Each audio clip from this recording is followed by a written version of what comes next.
સૌરાષ્ટ્રના પાટીદાર સમાજના દિગ્ગજ મોભીઓની બેઠક જે મળી હતી, રાજ્યના નાયબ મુખ્યમંત્રી હર્ષ સંઘવીની સાથે એક મુલાકાત કરી હતી। કેબિનેટ બેઠકની અંદર આ ભાગેડુ લગ્ન પ્રથાને સામે ડ્રાફ્ટ મૂકવામાં આવે, કાયદા મંત્રી કૌશિક વેકરિયા પણ ત્યાં હાજર હતા।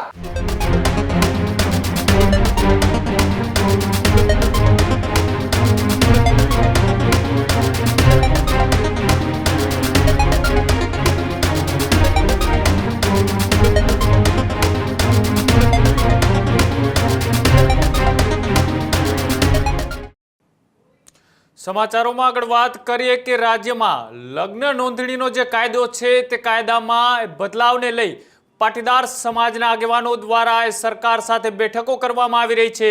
બીજી બાજુ સરકાર પણ આજે કાયદામાં ફેરફારને લઈ અત્યારે ડ્રાફ્ટ તૈયાર કરી રહી છે। તેની વચ્ચે એક મહત્વપૂર્ણ સમાચાર, લગ્નની નોંધણીમાં માતા પિતાની સહમતિ ફરજિયાત બનાવવાની જે માંગ ઉઠી છે, ત્યારે નાયબ મુખ્યમંત્રી હર્ષ સંઘવીની પાટીદાર આગેવાનો સાથે મોટી બેઠક ગાંધીનગર સ્વર્ણિમ સંકુલ ખાતે યોજાઈ। મહત્વપૂર્ણ બેઠક સૌરાષ્ટ્ર પાટીદાર સમાજના અમદાવાદ શહેરના અગ્રણીઓ સાથે બેઠક યોજાઈ।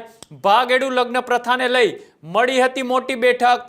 પૂર્વ મંત્રી વલ્લભ કાકડિયાની આગેવાનીમાં સમાજના આગેવાનો મળ્યા હતા અને સૌરાષ્ટ્ર પાટીદાર સમાજના પ્રતિનિધિ મંડળે રાજ્યના મુખ્યમંત્રી અને નાયબ મુખ્યમંત્રી સાથે મુલાકાત કરી બેઠક કરી। ભાગેડુ લગ્નની જે પ્રથા છે તેની સામે તેમને સવાલો ઉઠાવ્યા હતા અને કહ્યું કે ભાગેડુ લગ્નથી ગંભીર સામાજિક અને માનસિક સમસ્યાઓ પરિવારની અંદર ઊભી થતી હોય છે। જે મુહિમ ચાલી રહી છે ત્યારે લગ્ન જે ભાગેડુ લગ્ન પ્રથા છે તેના કાયદામાં ફેરફાર કરવામાં આવે। આજથી થોડા દિવસ પહેલા પણ પાટીદાર સમાજના આગેવાનો સરકાર અને કાયદા મંત્રી સાથે બેઠક કરી હતી। ત્યારબાદ આજે ફરીથી બેઠક। વધારે માહિતી માટે ન્યૂઝરૂમથી પ્રદીપ જોડાયેલા છે। પ્રદીપ, જે રીતના એક બાદ એક સમાજ આ વાતને સમર્થન આપી રહ્યું છે, ત્યારે ફરીથી આજે ગાંધીનગરમાં નાયબ મુખ્યમંત્રી સાથે પાટીદાર સમાજની બેઠક, શું ચર્ચાઓ કરવામાં આવી? બિલકુલ કૃણાલ, આજે ગાંધીનગરની અંદર એક મહત્વપૂર્ણ બેઠક મળી હતી કે જ્યાં સૌરાષ્ટ્રના પાટીદાર સમાજના આગેવાનો કે જે અમદાવાદની અંદર વસવાટ કરી રહ્યા છે, અમદાવાદના પૂર્વ વિસ્તાર નિકોલ અને નરોડાની અંદર પાટીદાર સમાજના દિગ્ગજ આગેવાનો કે જેઓ આજે રાજ્ય સરકારની અંદર મુલાકાત માટે રાજ્યના નાયબ મુખ્યમંત્રી હર્ષ સંઘવીની સાથે એક મુલાકાત કરી હતી। જે ભાગેડુ લગ્ન પ્રથા છે કે જેને લઈને પાટીદાર સમાજના અનામત આંદોલન દરમિયાનના યુવા આગેવાનોએ સરકારની સાથે અત્યાર સુધી અનેક એવી બેઠકો કરી છે, પરંતુ આ તમામની વચ્ચે સૌરાષ્ટ્રના પાટીદાર સમાજના દિગ્ગજ આગેવાનો કે જે સમાજના મોભીઓ છે તેમણે આજે મુલાકાત કરી હતી। તેમની મુલાકાતની આગેવાની જોની વાત કરવામાં આવે તો રાજ્ય સરકારના પૂર્વ મંત્રી વલ્લભ કાકડિયા કે જેઓની આગેવાનીની અંદર સૌરાષ્ટ્રના પાટીદાર સમાજના આગેવાનોએ મુલાકાત કરી હતી। આ મુલાકાત દરમિયાન રાજ્યના નાયબ મુખ્યમંત્રી હર્ષ સંઘવી સાથે જ કાયદા મંત્રી કૌશિક વેકરિયા પણ ત્યાં હાજર હતા।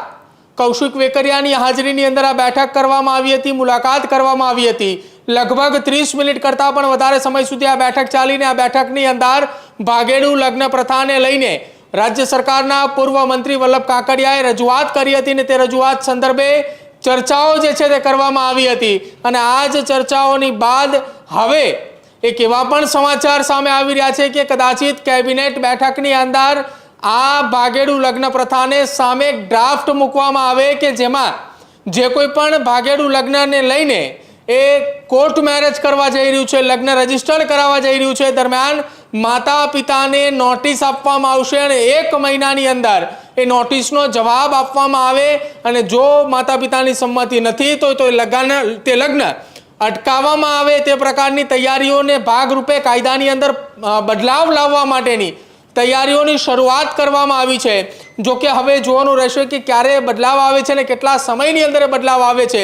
ભૂતકાળની અંદર વરુણ પટેલ, દિનેશ બાંભણિયા, મનોજ પનારા, ગીતાબેન પટેલ સહિતના પાટીદાર સમાજના અનામત આંદોલન સમિતિના આગેવાનોએ મુલાકાત કરી હતી। એ દરમિયાન પણ એવી ચર્ચાઓ હતી કે સરકારે કમૂરતા દરમિયાન આ નિર્ણયને અમલવારીને લઈને આશ્વાસન આપ્યું હતું। જો કે હવે કમૂરતાની શરૂઆત થઈ ચૂકી છે। ક્યારે અમલવારી આવે, ક્યારે ડ્રાફ્ટ રજૂ થાય તેને લઈને હવે પાટીદાર સમાજના આગેવાનોએ પણ રાહ જોઈ રહ્યા છે। જો કે આ તમામની વચ્ચે આજે સૌરાષ્ટ્રના પાટીદાર સમાજના દિગ્ગજ મોભીઓની બેઠક જે મળી હતી તેને લઈને ફરી એકવાર ચર્ચાઓ શરૂ થઈ ચૂકી છે। કૃણાલ, જી બિલકુલ, આભાર જોડાવા બદલ। તો જે રીતના સરકાર હવે પોતાની એક તૈયારીના ભાગરૂપે બદલાવ કરી રહ્યું છે, જે રીતના સમાજની માંગ છે સમાજ જે રીતના એ ફેરફારો ઈચ્છી રહી છે એ રીતના સમાજના આગેવાનો સાથે સરકારે બેઠક યોજી. સરકારે બેઠકની અંદર તેમની વાતો સાંભળી, તેમને જે ફેરફારની વાત કરી એ ફેરફારોના મુદ્દાઓને લઈ ચર્ચા વિચારણાઓ પણ કરવામાં આવી. ત્યારબાદ આજે એ કાયદાના ધારાશાસ્ત્રીઓ અને કાયદા મંત્રીઓ સાથેની બેઠકો યોજાઈ અને એવા સમાચારો પણ મળ્યા કે ડ્રાફ્ટ તૈયાર કરવામાં આવી રહ્યો છે. આવતીકાલે કેબિનેટની સૂચક બેઠકની અંદર આ ડ્રાફ્ટ છે તે મૂકવામાં આવશે અને જે રીતના પાટીદાર સમાજ અને સાથે જ અન્ય સમાજના આગેવાનો જે ભાગેડું લગ્ન પ્રથા છે તેમાં કાયદામાં ફેરફારની એ માંગ કરી હતી, તેમાં આજે 7 જેટલા મુદ્દાઓને ટાંકવામાં આવ્યા હતા.